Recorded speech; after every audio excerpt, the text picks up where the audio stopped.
11월을 아메리카 인디언들은 모두 사라진 것은 아닌 달이라고 합니다. 모두 사라진 것은 아닌 달. 그러니까 뭔가 남아있다는 뜻입니다. 편안한 오늘 하루 되셨나요? 이정명입니다.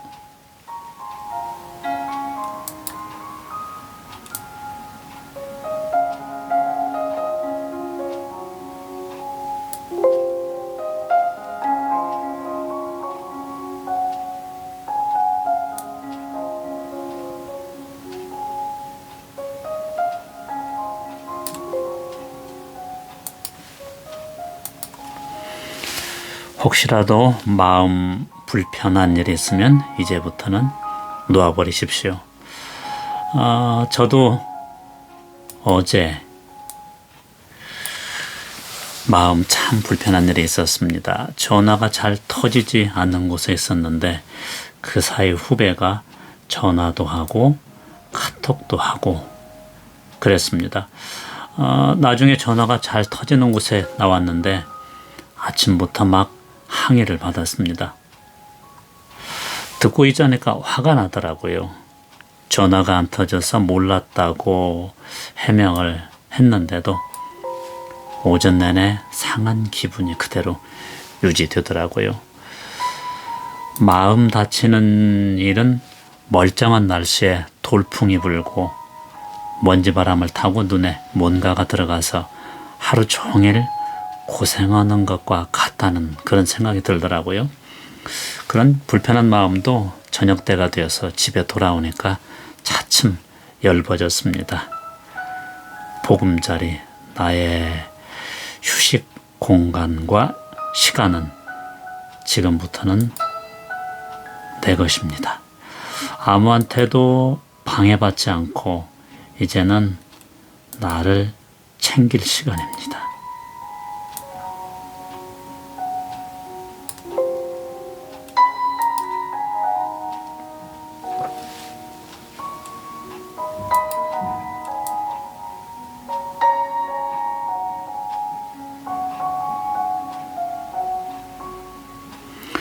11월 하면 회색 구름이 가득하고 섣부른 낙엽이 거리에 뒹굴면서 을씨년스러운 날씨를 연상하게 됩니다.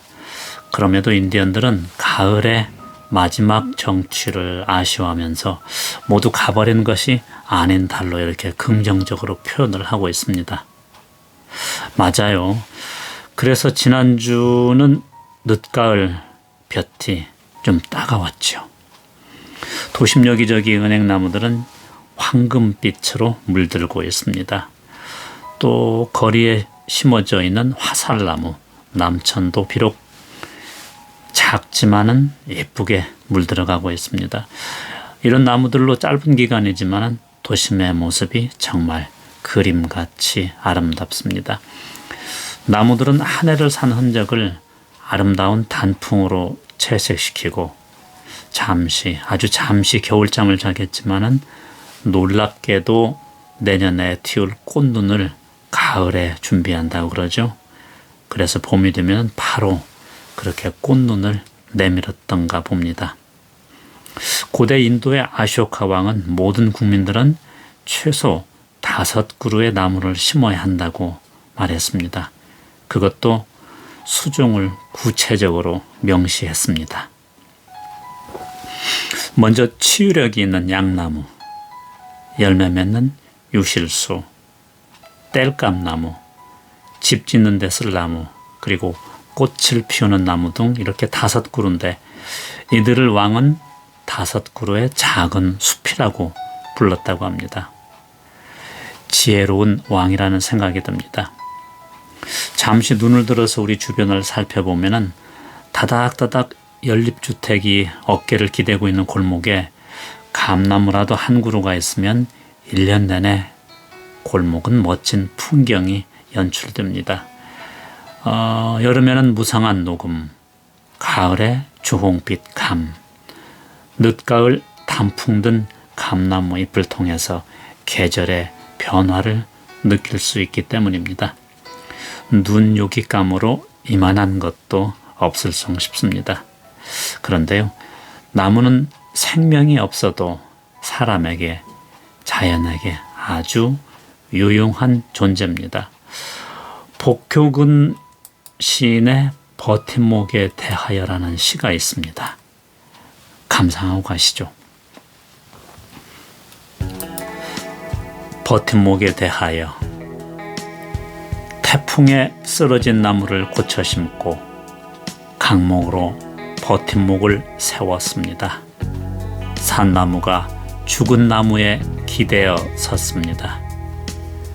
그렇듯 얼마간 죽음에 빚진 채 삶은 싹이 트고 다시 잔뿌리를 내립니다.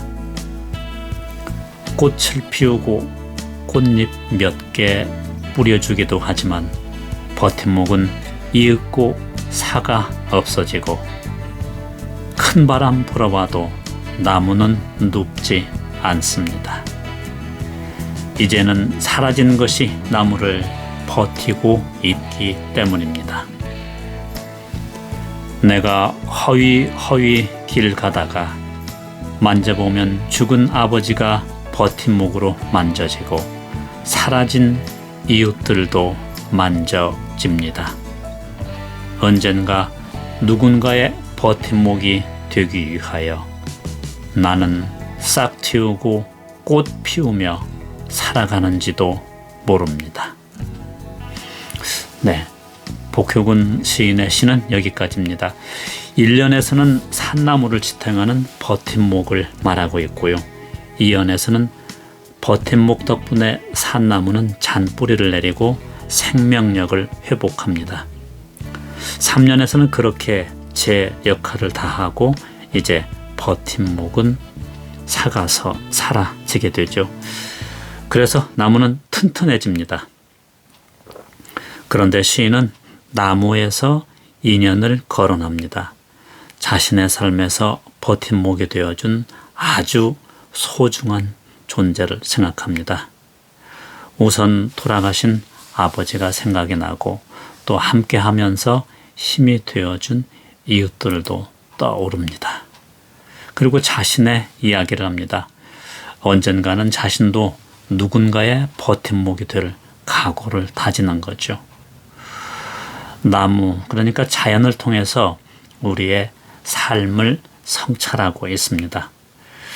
나무에 대해서 5가지의 작은 숲이라고 한 인도의 왕은 정말 깨달은 왕이라는 생각이 듭니다. 이제 나무들은 가장 정직한 계절을 맞이할 것입니다. 도심 거리에서 빛나고 있는 은행나무는 하루가 다르게 노란색이 돋보이다가 떨어질 것입니다. 길거리에 떨어진 은행잎을 쓸기 그래서 아깝기도 하죠. 나무 얘기를 조금 더 하겠습니다. 어떤 스승에게 4명의 제자가 있었습니다.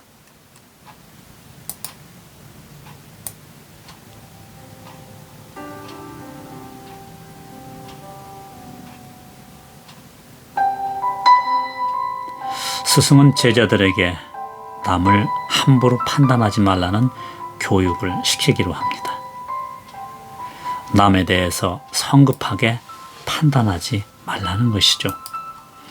그래서 스승은 제자들을 한 명씩 차례대로 어떤 곳에 여행을 보냅니다.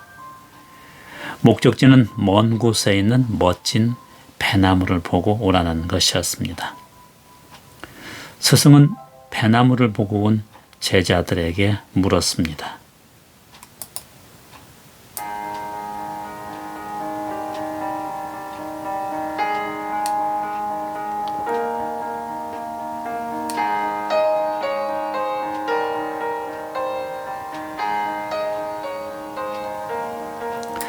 그대들은 각자 보고 온 것을 말하여라. 그래서 첫 번째 제자가 말합니다. 그는 한겨울에 가서 그 배나무를 보았습니다. 나무는 차가운 바람 속에서 모든 잎사귀를 떨어내고 나목으로 서 있었습니다.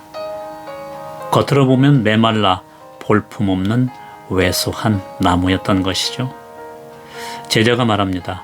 스승님, 그 배나무는 못나고 굽었고 옆으로 퍼져 있어서 아무 쓸모가 없어 보였습니다.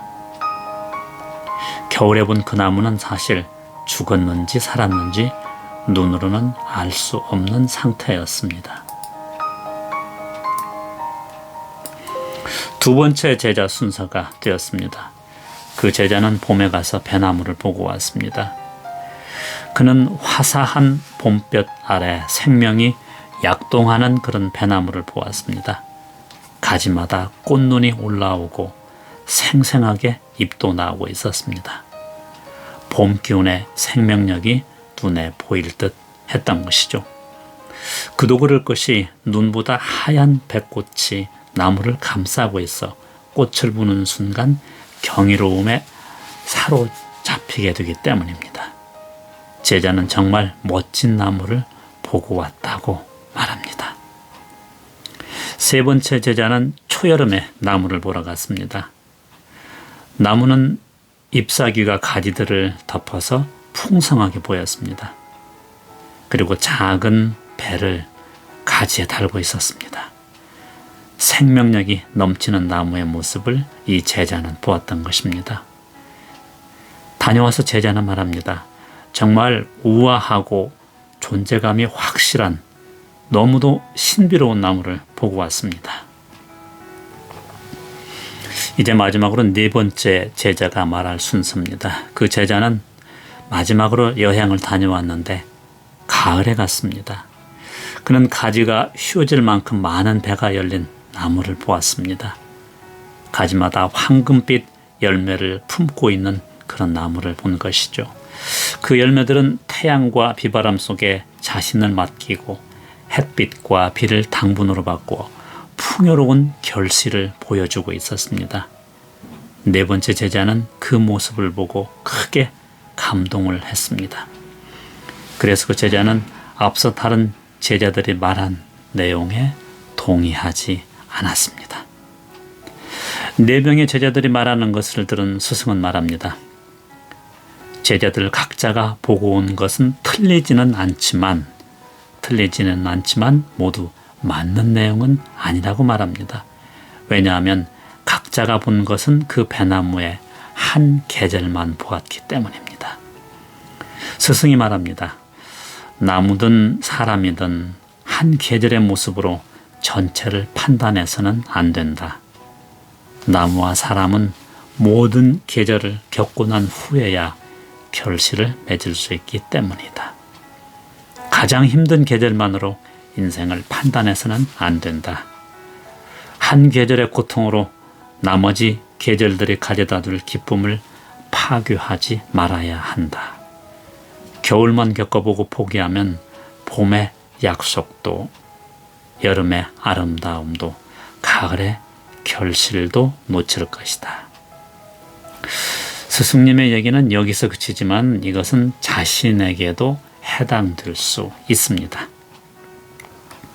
사실은요, 내 안에 여럿의 내가 존재하고 다가오는 비바람과 폭풍우 속도 헤치고 나와 황금빛 열매를 맺을 가능성도 얼마든지 존재하기 때문입니다. 우리는 과연 겨울나무에게서 얼마나 많은 희망을 볼 수 있는지요? 겨울나무에게서 우리는 정말 가능성이 있다고 믿을 수 있는지요? 수도관까지 꽝꽝은 혹하네. 과연 나무들이 살아 잎을 피울 수나 있는지. 그런데요. 놀랍게도 겨울 내내 내가 밟은 땅을 밀고 조그만 새싹이 올라오는 것을 보면 정말 경이롭다고밖에 할 수 없음을 우리는 알고 있습니다. 그게 희망의 싹이라는 것이죠. 어쩌면 우리는 제자들과 같은 나무를 보러 가는 또는 보고 온, 그것도 한 계절 나무만 보고 온 순례자들인지도 모릅니다. 스승님의 말처럼 모든 계절을 두루 겪어보기 전에는 나무를 함부로 말할 수 없듯이 나 자신과 이웃에 대한 평가도 역시 조금은 조심스러워야겠습니다. 오늘 하루를 지내면서 내 곁을 지나간 어떤 이는 상처를 주기도 하고 미움을 남기기도 합니다. 어떤 이는 푸근한 미소를 보이기도 합니다. 나도 마찬가지입니다. 짜증난 순간, 실망한 순간들도 있지만 너무 서둘러 평가하지는 말자고 스승님은 말합니다. 왜냐하면 내일이 남아있기 때문입니다. 하루를 마감하면서 작자 미상의 시 사람과의 거리를 보내드립니다. 사람과의 거리. 나무 한 그루에 가려진 부피와 드러난 부분이 서로 다를 듯 맞먹을 적에 내가 네게로 갔다 오는 거리와 네가 내게로 왔다 가는 거리는 같을 듯 같지 않다. 하늘만한 바다 넓이와 바다만큼 깊은 하늘빛이 나란히 문 안에 들어서면 서로의 바람은 곧잘 눈이 맞는다. 그러나 흔히는 내가 너를 향했다가 돌아오는 시간과 네가 내게 머물렀다 떠나가는 시간이 조금씩 비켜가는 탓으로 우리는 때없이 송두리째 흔들리곤 한다. 꽃을 짓이기며 얻은 진한 진액에서 꽃의 아름다움을 찾아보지 못하듯 좋아하는 사람 곁에 혹처럼 들러붙어 있어도 그 사람과의 거리는 가까워지지 않는다. 꽃과 꽃처럼 아름다운 사람은 눈앞에 있을 때 굳이 멀리 두고 보듯 보아야 하고 멀리 있을 때 애써 눈앞에 두고 보듯 보아야 한다. 누구나 날 때와 죽을 때를 달리하는 까닭에 꽃과 꽃처럼 아름다운 이에게 가는 길은 참으로 이 길밖에 딴 길이 없다 한다. 네, 사람과의 거리 어떠세요? 쉽게 와 닿을 듯 하면서도 이해되지 않는 부분도 있죠. 그래요. 다른 사람의 시는 내가 다 온전히 이해할 수는 없습니다. 다만 그 시에서 내가 마음으로 와닿는 부분이 있으면 그러면 된 거 아닌가요? 저는 그런 의미에서 이 대목이 참으로 와 닿았습니다. 꽃을 짓이기며 얻은 진한 진액에서 꽃의 아름다움을 찾아보지 못하듯 좋아하는 사람 곁에 혹처럼 들러붙어 있어도 그 사람과의 거리는 가까워지지 않는다. 꽃과 꽃처럼 아름다운 사람은 눈앞에 있을 때 굳이 멀리 두고 보듯 보아야 하고 멀리 있을 때 애써 눈앞에 두고 보듯 보아야 한다. 네, 하루면 수도 없이 많은 이들이 바람처럼 내 곁을 스쳐서 지나갑니다. 그런데 바람의 속성은요, 파도와 같습니다. 지나간다는 것이죠. 돌아오지 않는다는 뜻입니다. 그런데 말입니다. 스쳐 지나가는 그 바람 속에 내가 어떤 향기가 있다면, 어떤 향기를 지니고 있다면 그 향기는 바람을 타고 계속 여행을 하겠죠. 그리고 바람은 나의 향기, 내 향기를 기억할 것입니다. 어디를 간다 해도 말입니다. 이제 오늘 하루를 내려놓고 쉴 시간입니다. 오늘 하루 힘이 드셨나요? 피곤하셨나요? 고난 잠이 풀어줄 것입니다. 오늘 하루 기운이 빠지는 일이 있었나요? 내일 아침은 좋아질 것입니다. 오늘 하루는 그냥 쉬십시오. 그리고 나에게 한마디만 하십시오. 이렇게 말입니다. 그러면 아마 기분이 한결 편안해질 겁니다. 그대, 오늘 하루도 정말 수고했네. 정말로. 행복한 시간 되십시오.